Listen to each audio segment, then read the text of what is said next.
Kemarin di live ada yang ngomong, "Mi, komentarin dong Mi, perceraian dan keributan Nikita Mirzani." Nggak ada komentar yang terlalu penting yang perlu kita berikan kepada kehidupan seorang Nikita Mirzani. Kenapa? Karena manusia yang satu ini tuh sebenarnya udah tahu dari A sampai Z tentang kehidupannya, udah tahu. Lu lihat ya, nggak peduli berapa kali dia jatuh bangun ya, ada masalah apapun dia tetap fokus sama apa, sama kesuksesan. Dia boleh jadi hidupnya porak-poranda ya, dia boleh jadi ada apa aja kejadian di dalam hidupnya, tapi lu lihat grafik hidup dia tetap maju ke depan. Karena apa? Karena manusia yang satu ini, perempuan yang satu ini tetap fokusnya sama apa? Fokusnya sama kesuksesan, kebahagiaan, dan ngurusin anak-anaknya. Cuman itu, orang kalau udah punya tujuan hidup kayak seorang Nikita Mirzani begini, mau hidupnya jungkir balik kayak gimana pun sayang, dia akan tetap maju ke depan, grafiknya naik terus ya.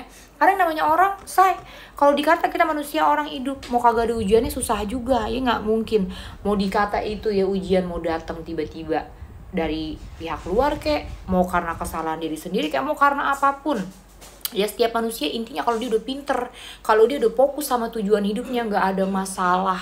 Lu lihat kayak Nikita Mirzani, mau dia bulak-balik gagal mulu dalam hal percintaan, dia mah tetep hidupnya maju aja terus ke depan. Dan itu yang lebih penting dibanding apapun. Karena yang namanya orang kalau nggak gagal di sini, gagal di yang lain pasti gagal. Namanya hidup masih begitu, naik turun itu biasa. Bahkan seorang Nikita Mirzani menurut Mimi ini dia tuh orang yang udah tahu sebenarnya sama solusi-solusi hidupnya dia. Lu pikir dia galau gitu, sedih? Ya bagi dia mah itu biasa. Galau, sedih itu emang sesuatu yang harus dirasain saat ada masalah datang, ujian datang, kegagalan datang. Tapi orang kayak begini nggak lama.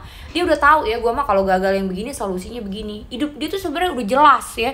Bahkan dari sebelum laki-laki itu masuk sekalipun mungkin dia udah screening sendiri, Ini orang kayaknya ke depan kalaupun ada masalah gue bakalan begini.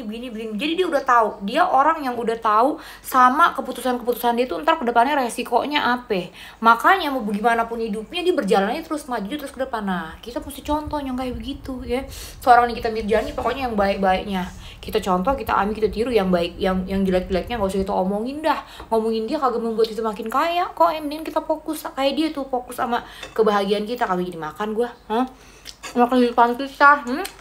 Kalau udah di titik kayak dia begitu, udah nggak ada lagi yang bisa ngejatuhin dia, bikin dia gabruk. Itu kalau kayak begitu udah enak sebenarnya hidupnya. Dia tuh sebenarnya udah penuh sama dirinya sendiri. Sekarang pertanyaan gue, kita udah begitu apa belum? Udah, sekarang kita nggak usah ngebacain dia. Sekarang kita pikirin bagaimana kita biarpun hidupnya porak-poranda tetap bahagia, banyak duit, sukses kayak dia.